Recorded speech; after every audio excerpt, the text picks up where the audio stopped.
Hello, we are here for one more lesson of this idea architecture training course, and the topic for today will be the modification of entities. So there are a lot of different commands with this purpose.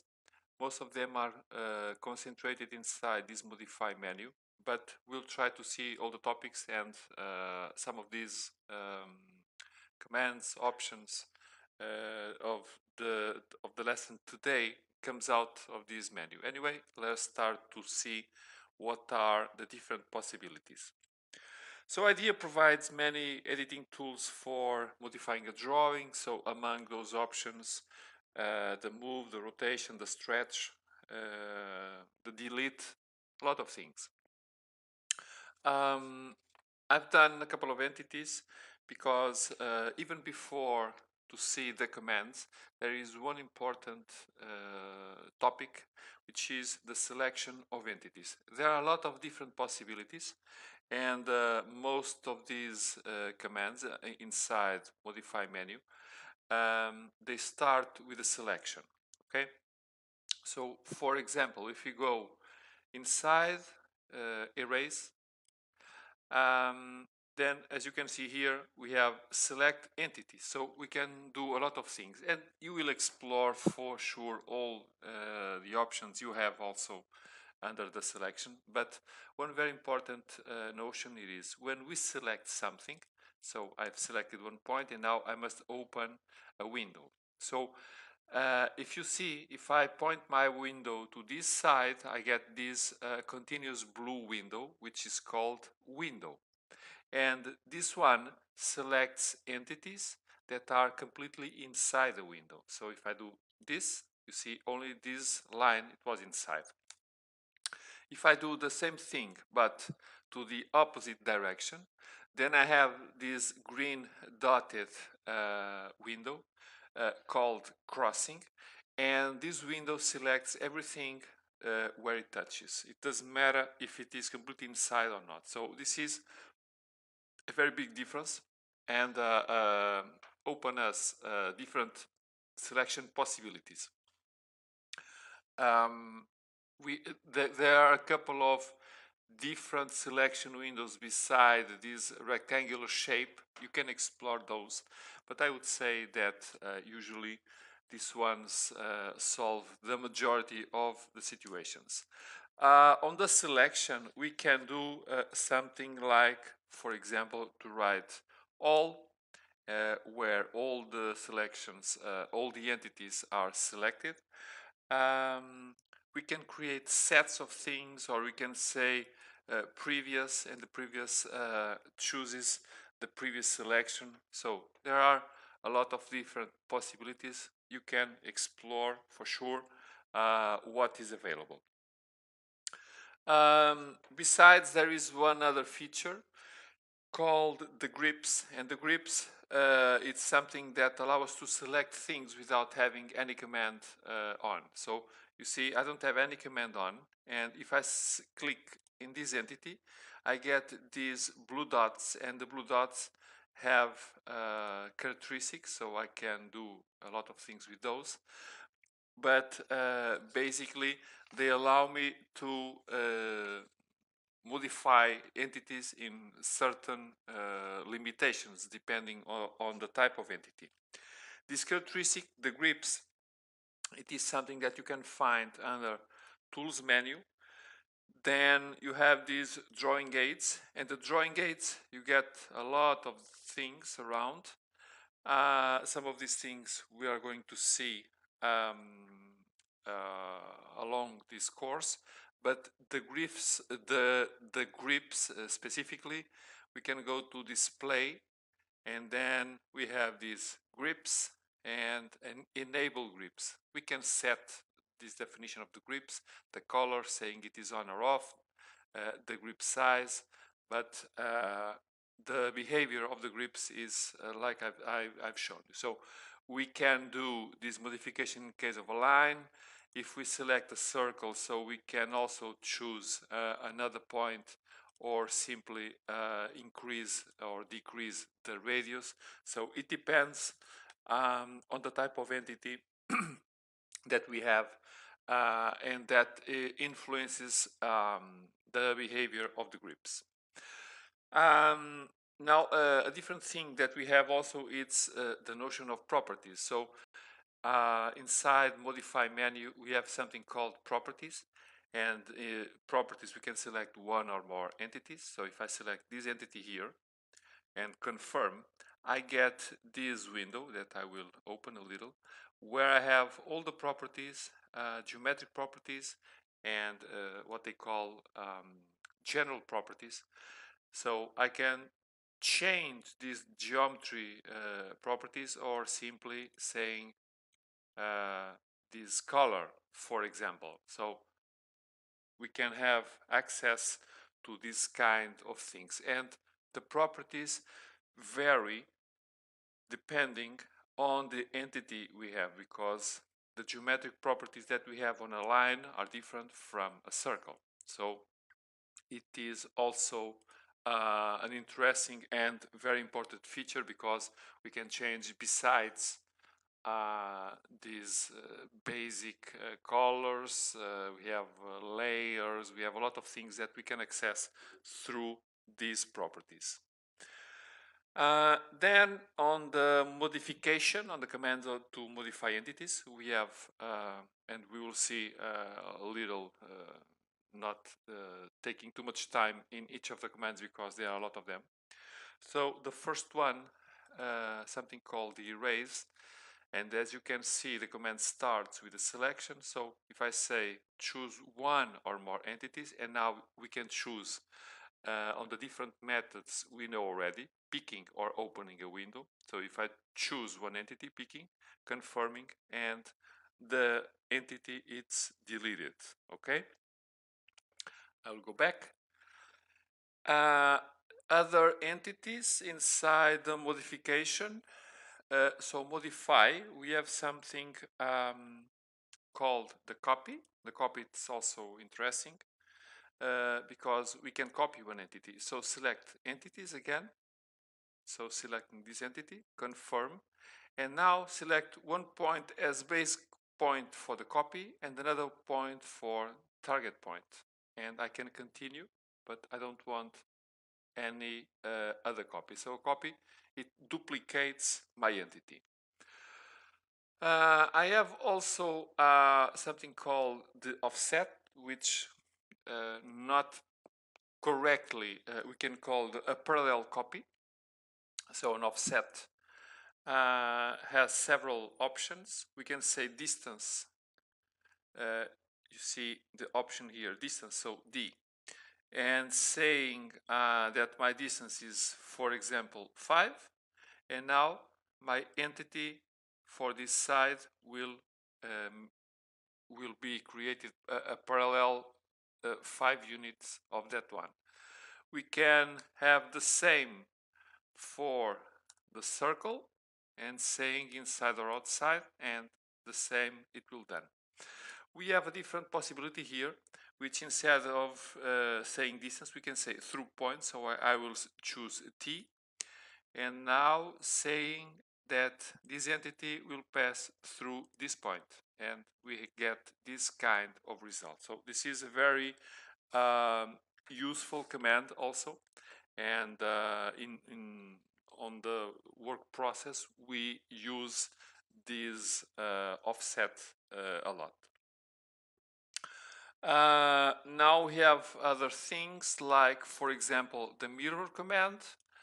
The mirror command can create, for example, a mirror of this entity. Okay, confirm, and I can give a mirror line. It can be this one, and saying delete the original, yes or no, no, and I got a mirror of the original entity. I think it's very easy also, and very useful also. Another command, something called the array. The array is a copy of object or a set of objects. So we can do a rectangular array, and I think instead of making a lot of examples, you can see a preview of what we are talking about. So a rectangular array with this number of lines and columns and these parameters for both options, we can have an angle of the array, and it will work like this. And then we can pick entities, make selections for these values. So select entities, for example, this circle, enter, preview, and we get this kind of result, so I don't want. Or a polar array, which make a circular copy where we give the center point and we can say total number of items. So if I say 10, global angle is this one. I can rotate the item as copied, so you see that the rectangle rotates with the angle or not, okay? And I can define the parameters by these three options, okay? Angle to fill or angle between items. So I have a couple of possibilities, and also the selection of entities here. So it is quite easy also to understand. Very similar to the first option we've seen, we have the move. The move, it is selection also, confirming a base point and a target point. So move, instead of a copy, we'll grab the original entity and put the entity on another place.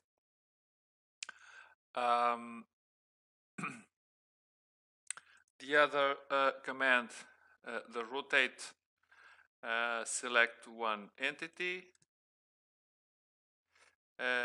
will ask for a rotation point, and now we can do this dynamically, and this way we cannot control perfectly the angle, or we say from the original entity, let me rotate not 45 but 15 degrees, okay? And it is applied to the entity.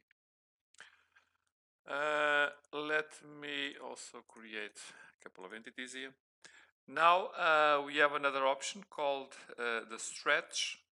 The stretch is something that allows us to choose a couple of entities, confirming, and in this particular case does not make what we may think it will do, but I will apply the same command to a rectangle.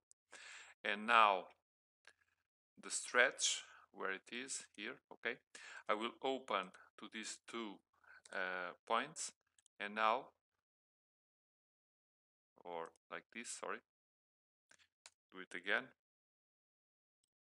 okay, and now you see that the points I've selected, they are mobile, and I can place them in another place, okay. This is the basic idea for the stretch.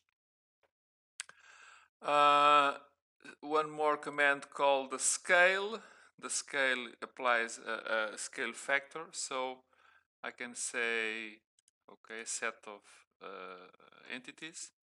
A base point is this one, and you see I can apply a factor scale. Being more than 1, it will grow.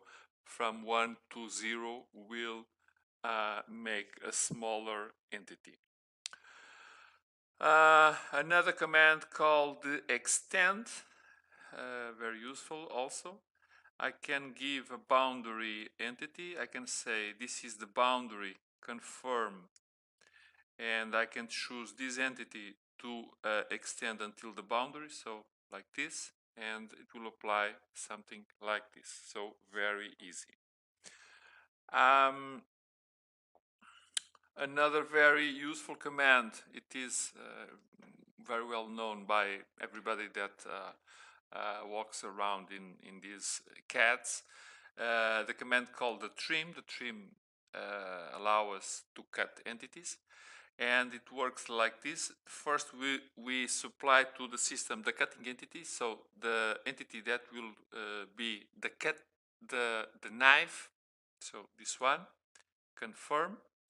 And now I want to cut this entity, and this entity by the point where the intersection it is found. So it is very useful.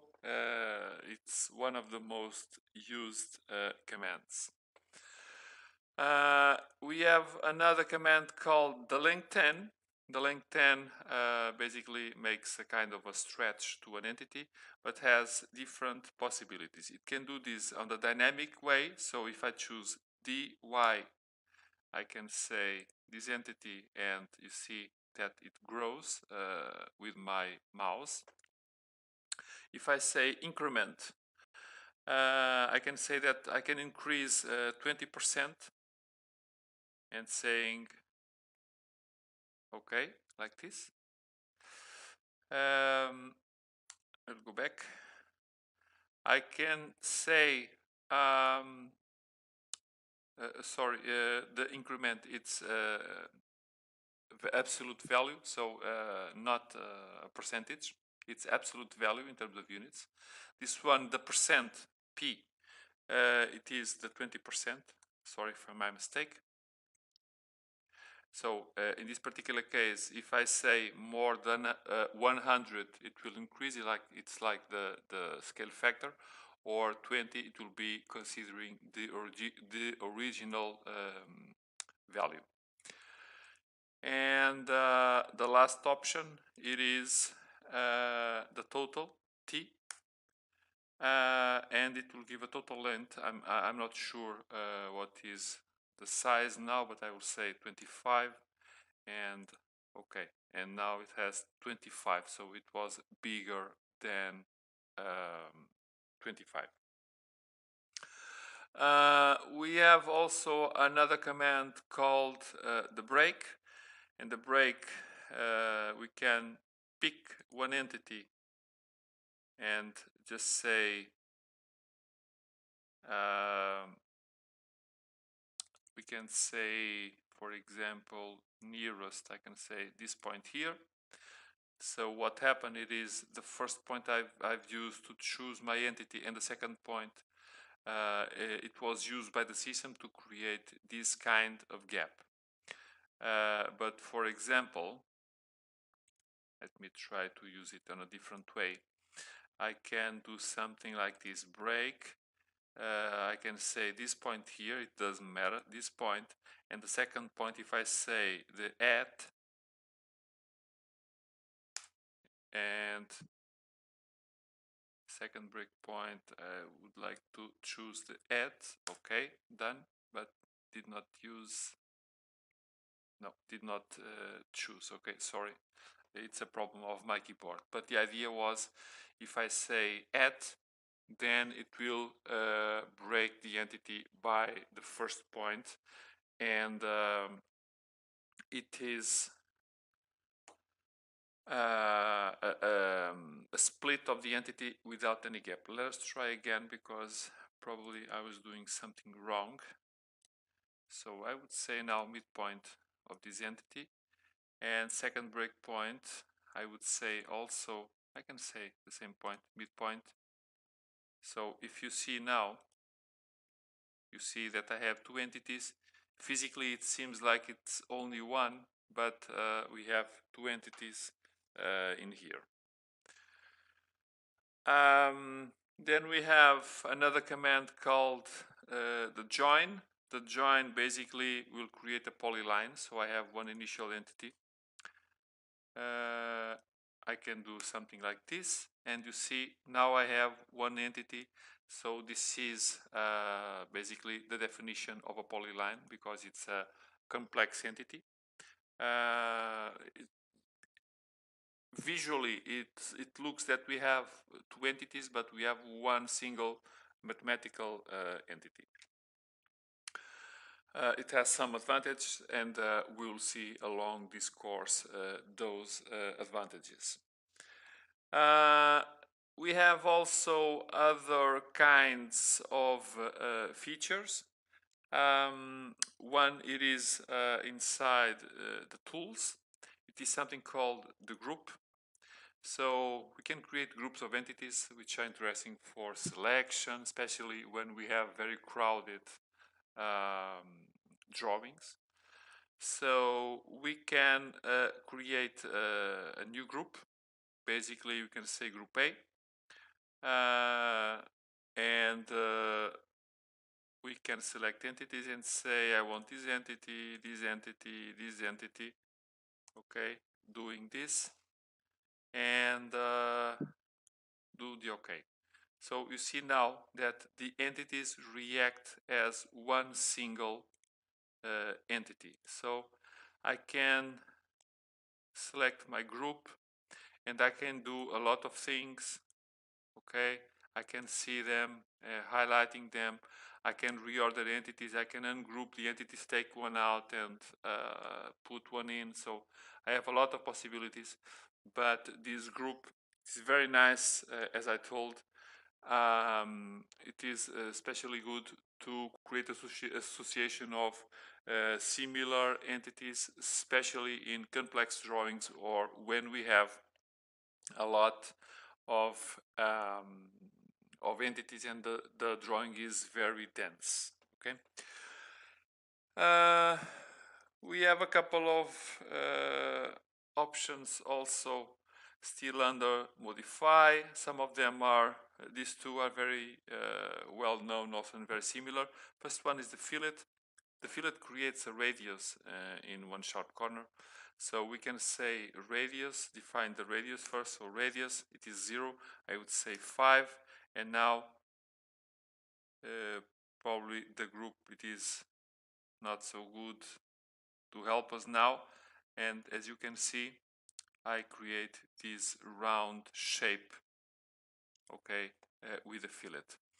Possibilities inside this fillet, it is to define the radius, to define the trim mode. If I say trim, okay, I can choose from cutting the excess after the round fillet is done, or leave the edge. So I choose to trim. So it's very easy to work with this fillet. In a very similar way, we have the chamfer. Basically, the chamfer requires also trim or not trim. And it requires a distance method or an angle method, but I would recommend the distance. It's easier to understand, so distance. And because it's chamfer, it requires two distances in one line, and that we call here first entity or second entity. So I would say 5 and 2 on the other one. So first entity is this one, it will be a longer chamfer, and the second one smaller one. So you see, instead of round, I'm seeing a sharp shape modification. We have this kind of thing. We can use also, I'm not sure if it works on groups, but I think so. We can use this explode and saying explode this. And now, okay, it does not work on the group, but we will go to the group and we will say ungroup entities. Okay, now they are splitted. I will create this join, saying here, okay, it's one entity. And now if I do the explode, it will break this union, okay, and it destroy this union of this join command. Okay, I've spoken already in a lot of commands. I don't want to have this very long, but it were so many commands inside that it took some time. There is one more command that we can include in this, and this is the addition of polylines. I can create again my polyline, okay? And to edit polylines, I can go to modify object. Where is the object? And then we have something called polyline, okay? We can choose the polyline, this one, and we can do a lot of things to this polyline, okay? We can change the width, the taper, we can reverse this, we can close the polyline. For example, let us try to close. Okay, you see I can act like this. So I can do a lot of things with this issue of the polylines.